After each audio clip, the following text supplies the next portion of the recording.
안녕하세요. 돌쇠 뉴스 시작합니다. 13일 일본 매체 와우코리아에 올라온 기사인데요.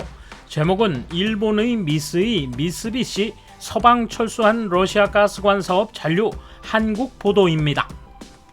서방 국가들이 러시아에 대한 전방위 경제 제재에 임하는 가운데 일본 대기업들이 러시아 가스관 사업에 잔류하고 있음을 한국 매체가 보도하자 와우코리아가 일러바친 내용인데요. 누리꾼들이 창피함과 변명을 늘어놓으며 반응이 뜨겁군요. 통 크신 구독, 좋아요.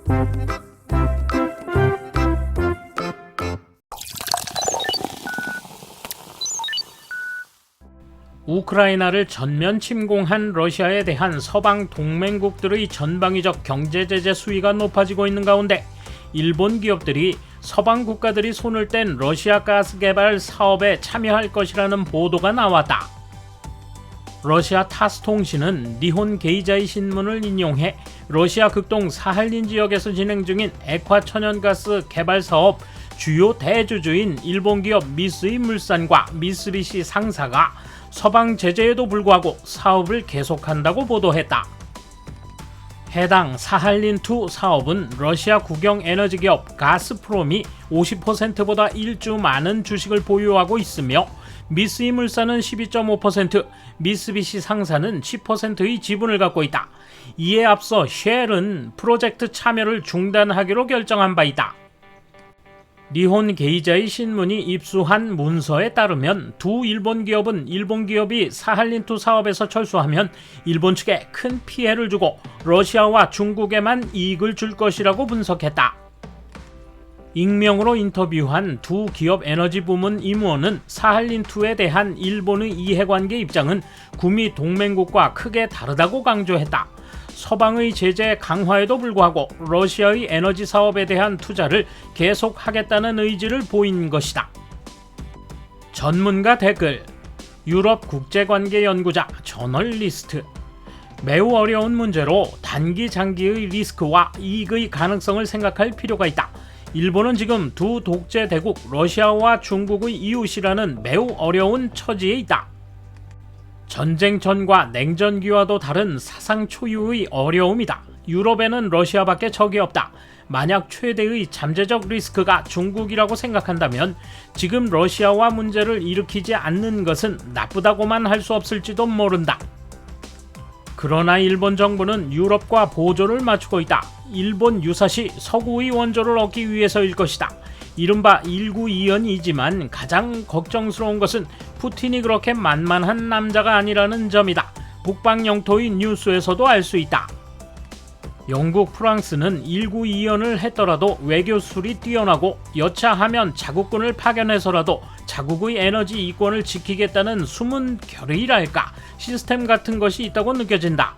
유럽에는 나토도 EU도 있다. 일본에는 그런 것이 없다. 괜찮을까? 일본 기업들이 걱정이다.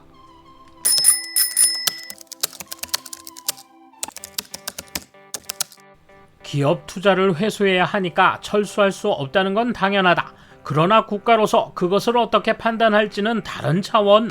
다국적 기업이 투자처를 찾아 주변국에 손을 뻗는 건 어쩔 수 없고 적대국에 투자할 경우 날릴 수 있다는 게 컨트리 리스크다. 보조를 맞추지 못하는 기업에는 민간이나 국가 차원에서 적절한 대응은 필요하다. 딱히 독재국가처럼 강제력을 행사할 필요는 없고 예를 들어 세제 우대 조치가 있었다면 중단하고 국민적 불매를 할 수 있다. 고작 한 기업의 이익 때문에 국민이 손해볼 필요는 없다. 손해를 국민에 전가하려는 기업에 대해서는 그 대항책을 찾는 것도 민주주의 국가 국민으로서의 권리다. 미쓰이나 미쓰비시도 기업 이익만 내세운 것은 아닐 것이다. 석유나 천연가스 자원의 수입처를 폭넓게 가지고 있을 것은 국민의 이익으로 이어진다는 게 틀림없다. 다만 지금은 잔류해서는 안 된다. 경제를 우선시해 러시아, 중국에 적극 투자한 결과 중국, 러시아는 서방 국가의 투자로 얻은 이익으로 20년간 과거에 없었던 정도의 군비 확장을 실현했다. 특히 중국은 일본 국방비의 5배를 쓰며 이미 주일미군을 포함해도 훨씬 우위인 상황을 만들고 있다. 러시아가 우크라이나에 침략 전쟁을 치르고 있는 가운데도 러시아 천연가스를 고집할 필요성이 과연 있는가?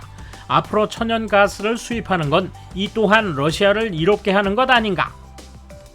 앞으로 국방 영토뿐만 아니라 정말 일본에 침략하지 않는다는 보증은 어디에도 없다.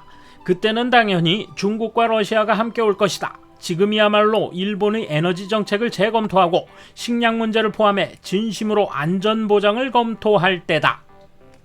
어려운 얘기지만 장소가 장소인 만큼 다른 나라가 철수한 사업을 러시아가 국영화한다고 발표한 이상 일본의 국익을 생각한다면 철수는 어려울 것이다. 게다가 기업 차원에서 일본이 러시아 사업에 협력 의사를 보이는 것은 일본의 안전 확보에도 공헌하는 것은 아닐까? 이런 게 러시아와 미국의 전통적인 수단으로 자위대를 보낼 좋은 이유가 될 수도 있다. 정말이라면 안전성 확보가 불가능한 상태가 아직 되지는 않았겠지만 상당한 각오와 인내력이 필요할 것이다. 기업이 젊어질 계기가 되는 건 아니라는 문제가 있으나 어쨌든 정세에 주의해서 조심스럽게 근무하기 바란다. 역시 미쓰이물산, 미쓰비시 상사 모두 철수해야 하지 않을까? 결국 다른 비싼 천연가스를 수입하게 되어도 그것이 국익이다. 철수하지 않으면 일본은 서방의 결속이 아니라 경제적 이해로 러시아와도 타협하는 나라라는 이미지가 되고 만다. 에너지 가격이 비싸진다 해도 기시다 총리는 일본이 우크라이나를 위해 고가의 에너지를 받아들이겠다고 연설하면 된다. 그렇게 해서도 국민의 이해를 얻지 못한다면 어쩔 수 없다. 진정한 국익을 위해 움직이는 것이 총리의 모습이라고 생각한다. 일본은 해외에 의존하는 비율이 큰데 러시아의 가스 관련 사업에도 기업이라기보다는 국가로서 크게 관계하고 있습니다. 빅 프로젝트인 것은 틀림없습니다.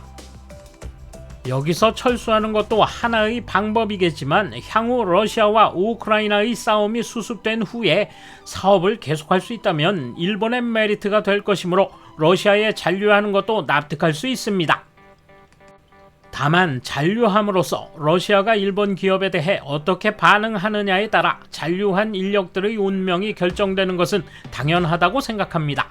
다만 북방 영토 문제처럼 러시아의 입맛에 맞도록 말려들고 싶지는 않다고 생각합니다.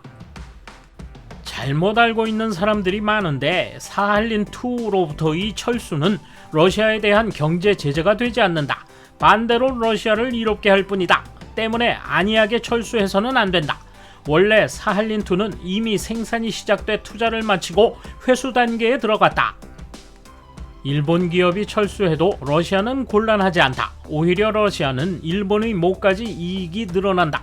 러시아에 대한 경제 제재가 될 것인가 안 될 것인가, 그것을 중시에 판단해야 하는 것이 아닐까. 사할린2는 완공 직전 러시아 정부가 환경 문제를 이유로 개발을 금지시켰다. 그리고 러시아 기업인 가스프롬의 권익의 절반을 넘겨줌으로써 개발 지속을 인정받은 프로젝트다. 이번에 쉘에 이어 일본 기업도 철수하면 러시아로서는 나머지 반의 권익도 손에 넣게 되므로 차라리 철수시키고 싶을 정도일지도 모른다. 가스는 중국에 팔면 향후에도 이익을 전망할 수 있다. 일본이 가깝지만 중국에 팔기에도 편리한 입지인 것이다. 돌쇠 한마디. 발을 빼면 러시아만 좋아진다는 논리는 궁색한 변명으로 들리는군요. 그게 사실이라면 러시아에게 쫓겨나 명분과 실리 모두 잃는 일이 일어날지도. 감사합니다. 돌쇠 물러갑니다. 이번 소식은 여기까지입니다. 시청해주셔서 감사합니다. 돌쇠처럼 우직하게, 만인처럼 화끈하게.